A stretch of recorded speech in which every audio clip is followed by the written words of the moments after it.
Bill Bowerman, The Career That Kept on Running by Mackenzie Dowdy and Nate McClafferty. In 1911, two boys were born in Portland, Oregon. One of their lives was prematurely ended. The other boy, however, had a full life to live. Bill Bowerman grew up in Fossil, Oregon with his mother after his parents divorced in 1913. Bill was a troublesome child, and being raised by a single mother didn't make it any easier. He was kicked out of Medford High School on account of fighting and bad activity. A staff of the school had a talk with young Bill, and not so gently showed him his mistakes. After this, Bill was the model of perfection in school. He dedicated himself wholly to academics, athletics, and, of course, love. While attending Medford High School, Bill met the love of his life, Barbara Young. Upon his graduation from Medford High, Bill made his way to the University of Oregon. Here he pursued a bachelor's degree in business. It was also here that Bill nursed his love of running. An influential track coach at the University of Oregon, Bill Hayward, became involved in Bowerman's life. Hayward may never know the impact he had on the world of running, but, as Bowerman put it, Bill Hayward taught him how to run.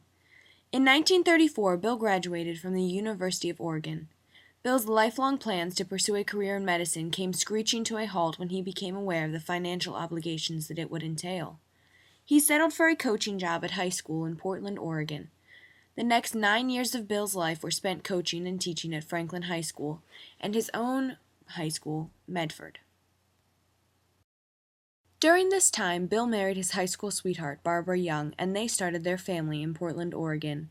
In 1941, with the start of World War II, a hint of foreboding was in the air. The Bowermans sensed that their precious family would soon be torn apart. In 1943, Bill joined the United States Army.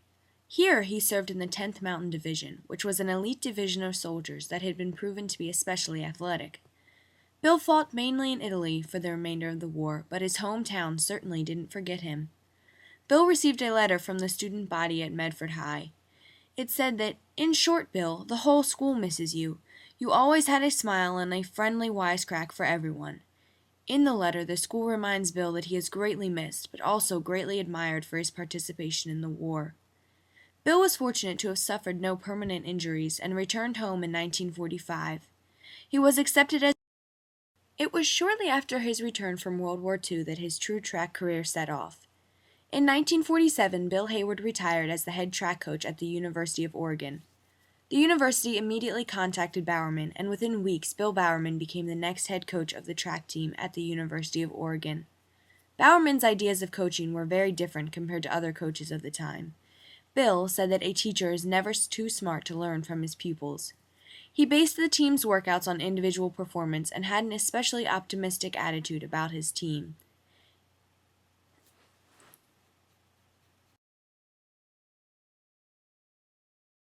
It was during his time as head track coach at the University of Oregon that Bill became a legend.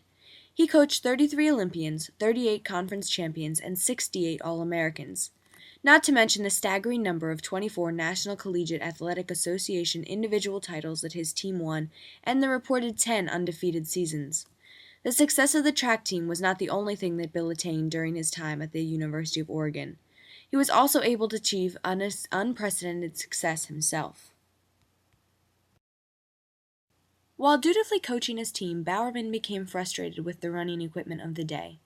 The uniforms were too thick, the track was difficult to run on, but the most significant problem that Bill noticed was the running shoes. To solve this problem, Bill began to make individual running shoes for each of his track athletes. This was a painstakingly slow process, but through his dedication, research, and hard work, a breakthrough was made in the world of running. By 1962, the ingenuity of Bill's running shoes was recognized by the public. Bill and a former student of his, Phil Knight, invested money into Blue Ribbon Sports and patented Bill's ideas. In 1972, After Nike, Bill studied more and more the art of running and published works of his that promoted general physical fitness and the joy of running. Jogging was published in 1967 with the help of cardiologist Waldo Harris, M.D. This book becomes an instant hit and helps spread the running phenomenon across the United States and eventually the world. Throughout Bill's career, he continued to be involved in track at the Olympic level. In 1968, Bill helped to prepare the United States track team for the Olympics. It was here that they had a startling victory and proceeded to win more Olympic medals than ever before. In 1972, the same year that Nike was founded, Bill was the head coach of the team at the Munich Olympics. It was during these years that he coached the incredible Steve Prefontaine. 1972 was a big year for Bill, and he decided to retire from the university. He continued to work with certain individuals in the track field and also avidly developed Nike. After Bill retired, he was inducted into the Running Hall of Fame. He was also deemed the greatest track coach that ever lived by his athletes. As a direct result of all the hard work that Bowerman put in for the university, the Bowerman Building was built at the Hayward Field with a Bowerman statue in 1992. One more recognition was still waiting for Bill, though, and in 1995 he was inducted into the U.S. Track Coaches Hall of Fame. It was shortly after this that Bill retired from the Nike board of directors and his life began to slow down. On Christmas Eve in 1999, Bill passed away in his sleep. Bill Bowerman revolutionized running. He made the nation a believer in the sport and helped to mold the country into a more athletic shape. Through all this, however, Bill was an incredible man and encouraged everyone to pursue their dreams and aspire to their true potential. Bill Bowerman once said, "If someone says, 'Hey, I ran 100 miles this week. How far did you run?' Ignore 'em. What the hell difference does it make? The magic is in the man, not the 100 miles."